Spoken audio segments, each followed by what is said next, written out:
दोस्तों एक लड़की होती है जिसका नाम रेशमा होता है। रेशमा बहुत ही खूबसूरत और जवान लड़की थी, जिसकी उम्र मात्र भी 16 साल के आसपास थी।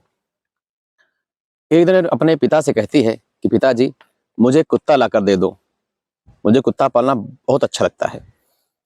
रेशमा अपने पिता के दोस्तों इकलौती संतान थी, इंटर की छात्रा थी, देखने में बहुत ही खूबसूरत और जवान थी।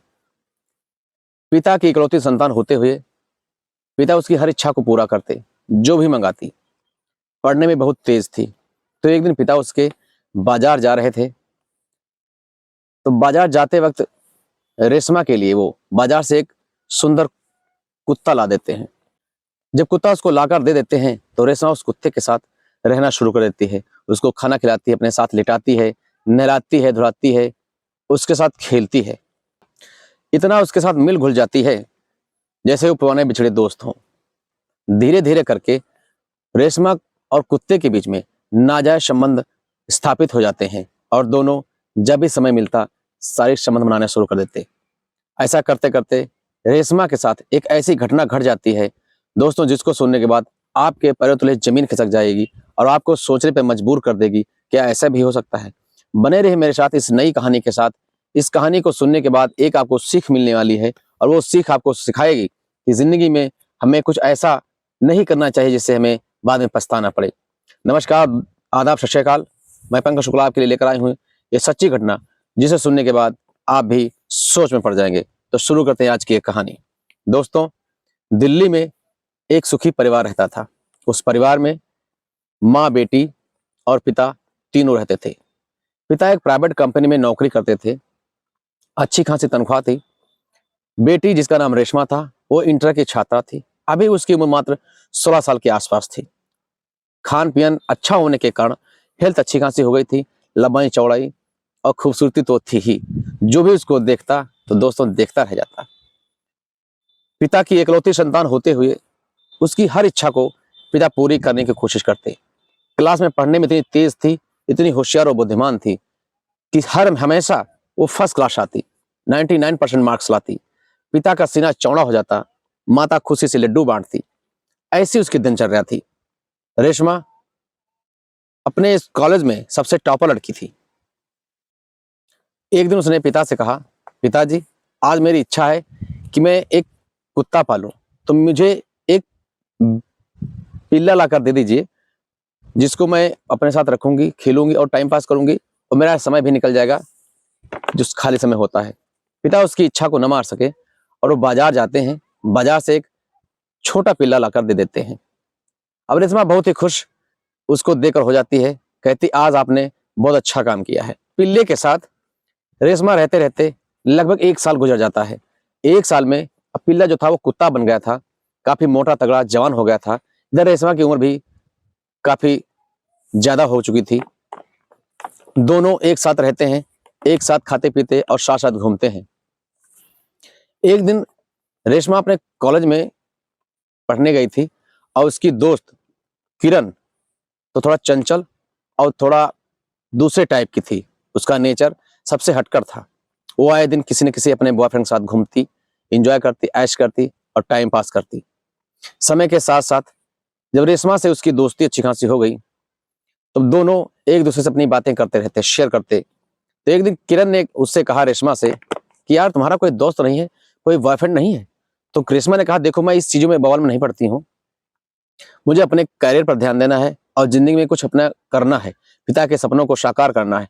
पिता हमारे हमसे कहते हैं कि तुम्हें एक अच्छा बड़ा अधिकारी बनाऊंगा, तो मेरी उम्मीद उन्हीं से जुड़ी हुई है। मैं एक अच्छा बड़ा अधिकारी बनकर दिखाऊंगी ताकि माता पिता के सपने साकार हो सकें और कुछ आगे अच्छा कर सकें। इन बातों को सुनकर किरण कहती है, अरे तुम भी किन चक्करों में पड़ी हो, जिंदगी का एंजॉय करो। एंजॉय ही जिंदगी का एक लक्ष्य है, पढ़ाई लिखाई से कुछ नहीं होने वाला है। लेकिन रेशमा नहीं मानती है। एक दिन किरण क्या करती है, रेशमा से कहती है, क्या तुमने ब्लू फिल्म देखा है? तो रेशमा कहती है, नहीं नहीं, इन सब चीजों से मैं हमेशा दूर रहती हूँ और मुझे कोई इसमें इंटरेस्ट नहीं है। किरण आज कहती है, देखो, मैं तुमको एक ऐसी वेबसाइट बताती हूँ, उस वेबसाइट को तुम जाके अपने कंप्यूटर पे सर्च करना और उसको सर्च करने के बाद देखना, अगर तुमको अच्छा लगे तो हमको बताना। दोस्तों, रेशमा उस वेबसाइट को अपने कॉपी पे लिख लेती है, रात को जब सबको लोग खाना खाकर सो जाते हैं तो अपने कम्बल में अपना लैपटॉप चालू करके उस वेबसाइट को ओपन करती है, तो उसमें अश्लील पिक्चरें शुरू हो जाती हैं चलना।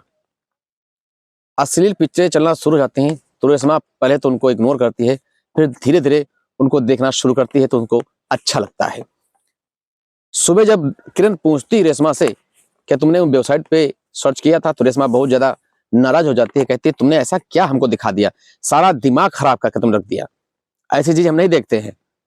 रेशमा कहती है तुम बहन टेंशन न लो, धीरे धीरे आपकी आदत पड़ जाएगी, आपको पूरा मजा आने वाला है, 2-3 बार देखो तो कम से कम। दोस्तों क्या था, किरण के कहने पर रेशमा अगले दिन भी अपने कंप्यूटर पर वही वेबसाइट खोलकर ब्लू फिल्म चलाना शुरू कर देती है। अब धीरे धीरे करके ऐसे लगभग 4 महीने गुजर जाते हैं। अब रेशमा की ऐसी लत लग चुकी थी उन ब्लू फिल्म देखने की कि बिना देखे उसको नींद ही नहीं आती, हर वक्त उसके दिमाग में वही घिनौना कृत्य चलता रहता, उससे के विषय में सोचती रहती। अब इसका भी मन उत्तेजित होने लगा कि मेरे साथ भी कोई ऐसा करे और मैं भी खुल के एंजॉय करूं। लेकिन दोस्तों उसके घर में और कोई था नहीं, आसपास में किसी से दोस्ती नहीं थी, पढ़ने में बहुत अच्छी थी।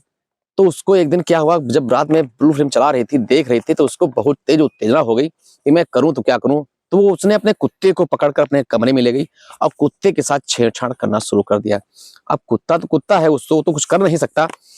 बहुत ही कोशिश करने के बाद भी वो असफल रही। तो उसने रात को ही अपनी दोस्त किरण के पास फोन लगा दिया, किरण अब मेरी आदत लग चुकी है, मुझे भी ऐसा करना है, मुझे खुल के एंजॉय करना है, मुझे एक ऐसा लड़का बताओ जो मेरे साथ सही संबंध बना सके। किरण समझ जाती है कि आप जाके रेशमा लाइन पे आई है। उसने एक ऐसे नंबर दिया जिसका नाम था रोहित।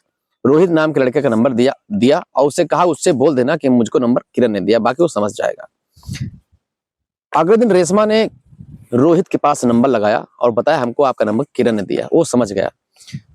अब रेशमा और रोहित की दोस्तों शुरू हो गई, दोनों एक दूसरे को डेट करने लगे, सारी रात बात करने लगे, अश्लील बातें, मोहब्बत की बातें खूब सारी होने लगी। ऐसे करते करते लगभग 2-3 महीने गुजर गए। रेशमा के अंदर आग जल रही थी, उतावली हो रही थी संबंध बनाने की, लेकिन करे तो क्या करे। एक दिन रोहित ने खुद ही कह दिया कि देखो रेशमा मैं तुमसे मिलना चाहता हूँ। रेशमा इतनी सी बात सुनकर उछल पड़ी, कूद पड़ी, डांस करने लगी, खुशी से झूम उठी, कहने लगी आज तूने मेरे मन की बात कह दी, ऐसा पहले क्यों नहीं तुमने कहा, चलो ठीक है जो भी है अच्छा है। तो उसने रेशमा ने कहा जब मैं तुमको बताऊंगी उस दिन तो मेरे घर आ जाना रात में। दोस्तों एक दिन क्या था, उसके पिता माता अपने रिलेशन में गए थे, कुछ शादी थी। रेशमा ने शाम को ही रोहित को फोन कर दिया कि आज लाइन साफ है, आ जाइए। रोहित ठीक 8 बजे रेशमा के घर पहुंचता है, गाड़ी खड़ी करता है और रेशमा के घर के अंदर प्रवेश हो जाता है। अंदर जाने के बाद दोनों एंजॉय करना शुरू कर देते हैं, धीरे धीरे कपड़े निकालते हैं, एक दूसरे को गले लगाते हैं, पप्पी लेते हैं और फिर धीरे धीरे करके खूब छेड़खानी करना शुरू करते हैं। रेशमा उतावली हो रही थी धीरे धीरे कि कब मेरे साथ शारीरिक संबंध बनाए, लेकिन वो समय दोस्तों आ जाता है। रोहित रेशमा के साथ धीरे धीरे संबंध बनाना शुरू करता है और धीरे धीरे काम करता है। तो रेशमा को पहले तकलीफ होती है, दर्द होता है, लेकिन धीरे धीरे सब एडजस्ट हो जाता है और रात में कम से कम 5-6 बार से संबंध बनाता है। सारे कमरे में गूंज जाती है आवाजें, रेशमा चिल्लाती है, परेशान हो जाती है, लेकिन वो मना नहीं करती, बोलती बस करते रहो। इस तरह से करने के बाद जब वो थक जाता है, सुबह सो जाता है, 5 बजे अपनी बाइक उठाता है और चुपचाप चला जाता है।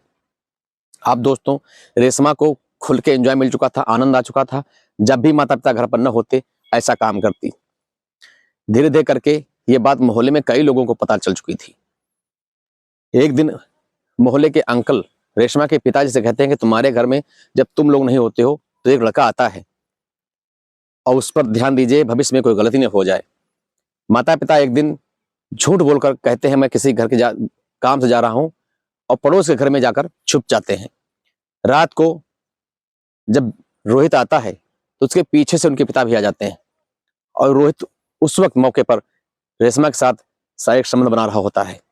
पिता जब अपनी आंखों से देख लेते हैं तो बहुत चिल्लाते हैं, गुस्सा करते हैं और रेशमा को मारना पीटना शुरू करते हैं। रोहित चुपचाप दुम दबा के वहां से भाग जाता है। दोस्तों रेशमा की बहुत तगड़ी पिटाई करते हैं, कहते हैं आज तुझे मैं जान से मार दूंगा। रेशमा हाथ पैर जोड़ती है, कहती पिताजी मुझसे गलती हो गई, मैं आज के बाद ऐसा कभी काम नहीं करूंगी। दोस्तों माता पिता तो माता पिता होते हैं, उस बेटी को अपनी क्षमा कर देते हैं। 2-3 महीने तो काम सब बंद रहता है। उसके बाद रेशमा की वो लत कहाँ छूटने वाली थी। उसने फिर एक दिन रोहित को फोन किया रात को 10 बजे और बोली कि एक हथियार लेके आओ, तेज धार वाला। आज मैं खेल खत्म ही कर दूंगी, मैं तुमसे एक पल भी दूर नहीं रह सकती। रात को लगभग 12 बजे रोहित एक तेज धारदार हथियार लेकर आता है, रेशमा के घर पहुंचता है और रेशमा शाम को ही अपने माता पिता को नशे की दवाई खिला देती है खाने में। बेचारे दोनों सो जाते हैं, दोबारा जगते नहीं है। रेशमा तेज धारदार हथियार से अपने माता पिता की रोहित से हत्या करवा देती है। उसके बाद दोनों खुल के एंजॉय करते हैं, शाही समझ बनाते हैं और सुबह रोहित को वहां से भगा देती है और रोने का नाटक करना शुरू कर देती है। मोहल्ले वाले इकट्ठा हो जाते हैं, कहते हैं बेटी क्या हुआ? तो कहती रात को चोर आ गए और हमारे माता पिता को जान से मार के चले गए, घर का सारा सामान लूट के ले गए। इतनी बात सुन के मोहल्ले वालों को पहले से शक था कि इस लड़की का ही कोई ना कोई हाथ है। तत्काल पुलिस को इन्फॉर्म करते हैं, पुलिस आ जाती है दोस्तों। और पुलिस आने के बाद रेशमा की तगड़ी खिंचाई करते हैं, बहुत तगड़ी खिंचाई करते हैं, पिटाई भी करते हैं। कहते हैं तू सच बता कैसे क्या हुआ है। तब रेशमा टूट जाती है, मजबूर हो जाती है सब कुछ बताने में। तब वो बताती है कि मेरे पिता मेरे प्रेम में रोड़ा बन रहे थे, टांग अड़ा रहे थे, इसलिए मैंने उनको खत्म करने का प्लान बनाया। रोहित नाम के लड़के को भी गिरफ्तार दोस्तों कर लिया गया, रेशमा को भी गिरफ्तार कर लिया गया और उनके खिलाफ 302 का केस चला करके दोनों को जेल में सलाखों के पीछे भेज दिया जाता है। इस कहानी को दोस्तों सुनाने का उद्देश्य केवल आप लोगों को सतर्क या जागरूक करना था, किसी को हताश या परेशान करना नहीं था। इस तरह से हादसा कभी भी किसी के साथ हो सकता है, इसलिए अपने बच्चों के साथ हमेशा सतर्क रहें, होशियार रहें। मोबाइल पर कोई ऐसी चीज तो नहीं देख रहे हैं जो खतरनाक हो, किसी से बात तो नहीं कर रहे हैं, नंबर चेक करते रहो, कहीं जा तो नहीं रहे हैं उनका पता लगाते रहो। हमेशा अपने बच्चों से सतर्क रहें, जागरूक रहें, कहीं कोई गलती तो नहीं कर रहे हैं। इन शब्दों के साथ अपनी वाणी को देंगे विराम। नमस्कार, धन्यवाद, सत श्री अकाल।